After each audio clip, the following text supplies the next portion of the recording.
9 miles long. It's 1 mile short of being a river. It has to be 100 miles long to be a river. It starts up at Batesville, about 50 miles above there. Empties out into the Ohio River about 50 miles below here. And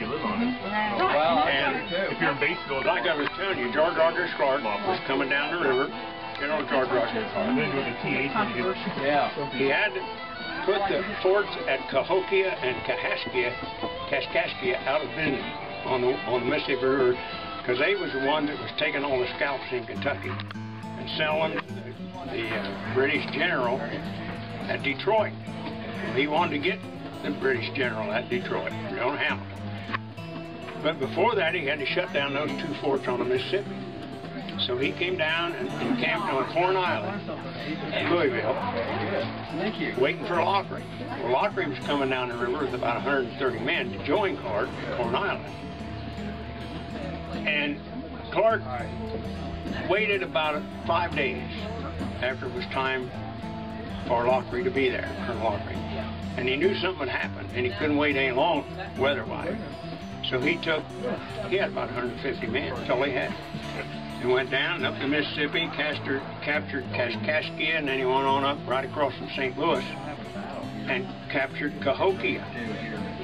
And he was going to winter there because it was clear late fall. While he was there, early in February, he heard that the old British General Hamilton, the one he was after, had come from Detroit down to Vincennes, Indiana. There was a big fort at Vincennes on the Wabash. So he knew that was a golden opportunity, but it was February.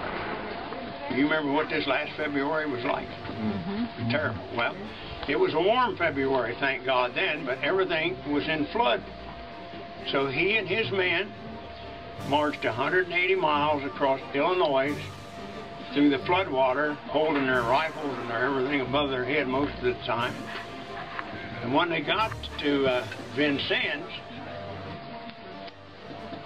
Clark said, now he just had 150 men. He said, I want you guys to go everywhere in the woods around here building fire.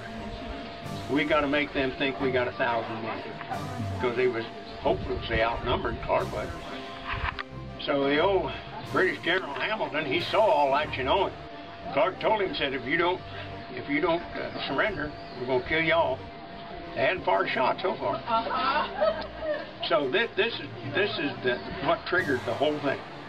While they were there, Hamilton trying to make up his mind, a scalping party from that fort returned from Kentucky, about a dozen men, Indians and white, and they had all kind of bloody scalps, you know. And they saw all the people outside the fort, and they thought it was a welcoming committee.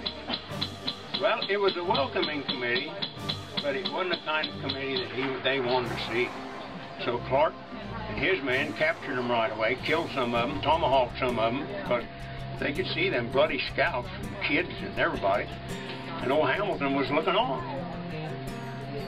So Clark said, now, if you don't surrender right now, that's what's going to happen to you and everybody inside that fort. So he gave it up without firing a shot. So Clark didn't have to go to Detroit. He had Hamilton right there. Oh, Danny boy, the pipes are calling from Glen to Glen and down the mountainside. The summer's gone and all the roses dying. 'Tis you must go and I must bide. But come ye back when summer's in the meadow, or when the valley's hushed and white with snow. 'Tis I'll be there in sunshine or in shadow.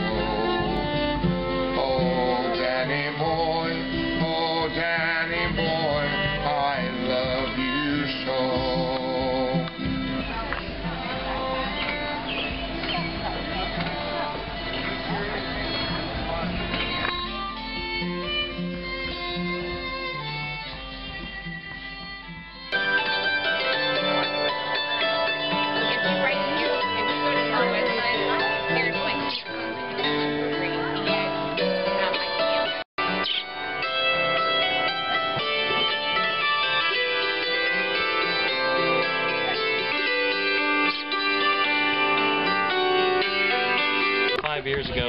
cathedral in Scotland, it was built in 1098. There's a drawing of an angel on the ceiling standing behind the dulcimer with 2 hammers in her hand. And we went just another hour further, and there's like